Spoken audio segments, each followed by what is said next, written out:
عاملين ايه وايه اخباركم؟ يا رب تكونوا بخير وبصحة وسلامة وسعادة دايما.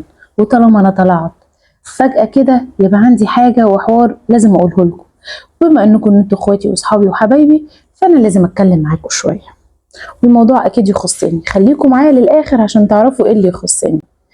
دلوقتي انا بعمل في المسجات لاني انا الصفحة مش معايا، فوقت ما بيكون عارفة ان انا ارد على المسجات برد. بعد الشغل إذ فجأة ادخل على المسجات الاقي واحده بعتالي على الستوري اللي انا منزلاها، اللي هي بتاعه الاغنيه وبتاعه ان اللي انا كنت بعمل الكوميك ده، اللي هي انا بقالك ايه واحده بتردح لك. دي حاجه انا كنت بمثلها، مش لاني انا بقلل من البنت اللي بتعمل ده، لان انا ماليش دعوه بيها ومعرفهاش. هو كوميك بيضحكني، مجرد حاجه بتضحكني فانا بعملها. فبالتالي احنا ملناش ادنى حق ان احنا نقول للي قدامنا انت ازاي تنزل المستوى ده، لاني انا لا طالعه سوري يعني لابسه لبس مخل، ولا طالعه اقول كلام قله ادب. دي حاجه عشان تضحك وحاجه هفاني انا. المهم احنا ملناش نتدخل في حياه حد، وبما اني انا بقول ملناش نتدخل في حياه حد فبالتالي مش هسمح لاي حد يتدخل في حياتي.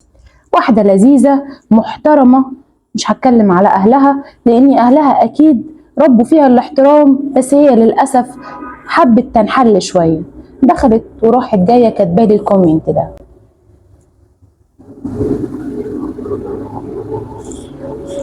اسكت؟ اكيد ما اسكتش، رحت انا رد عليها بده.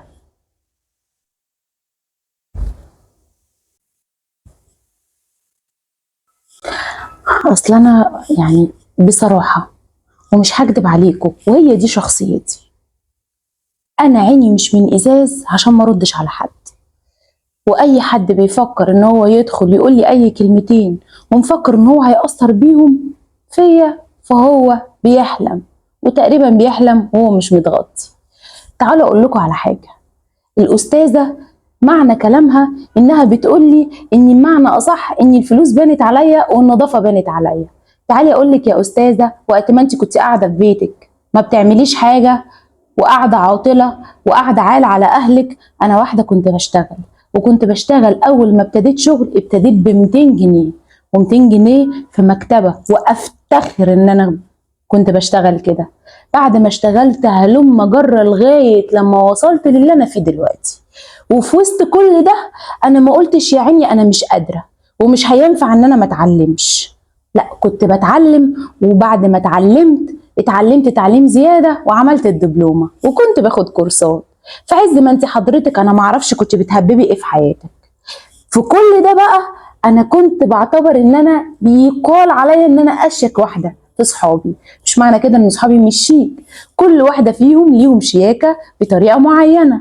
انا لدرجه اني كنت بجيب حاجات الكل كان شايفها انها تافهه، لمجرد بس اني انا واحده الحاجه دي عجباني فبجيبها. طبعا انا مش هطلع اقول انا ايه وانا ايه وانا ايه، لاني مهما كان كل واحد مننا ربنا عالم بيه.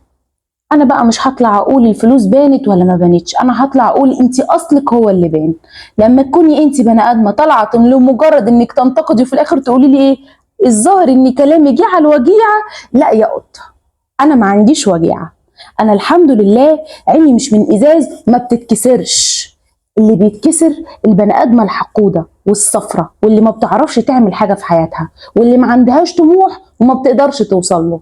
واحده فاشله زيك ايا كان قاعده في بيتها او حتى بتشتغل، الله يعينك على نفسك وعلى صفار قلبك. ومن هنا ورايح اي حد هيقدم ليا خطوه حلوه هقدم له 10، هيقول لي كلمه وحشه هقدم له قصادها 10، لاني انا ما بحبش حد يهني. انا لما بدخل على حد وما بيعجبنيش حاجه فيه لا بدخل انتقده ولا بدخل اشتمه ولا بدخل اديله اي كلام، انا بعمل سكرول على طول للفيديو يا اما بلوك. فهي الاستاذه لما لقت مفيش مني مفر راحت عامله لي بلوك، وانا اكيد واثقه ومتاكده ان اللي عامل الحركه دي حد انا اعرفه. فبالنسبه للي انا اعرفهم واللي ما اعرفهمش، اللي ما بيحبنيش طريقك اخضر ومع الف سلامه. وما تجيش عند واحده عارفه قيمه نفسها كويس وما بتستناش قيمتها من نظره اللي قدامها ليها.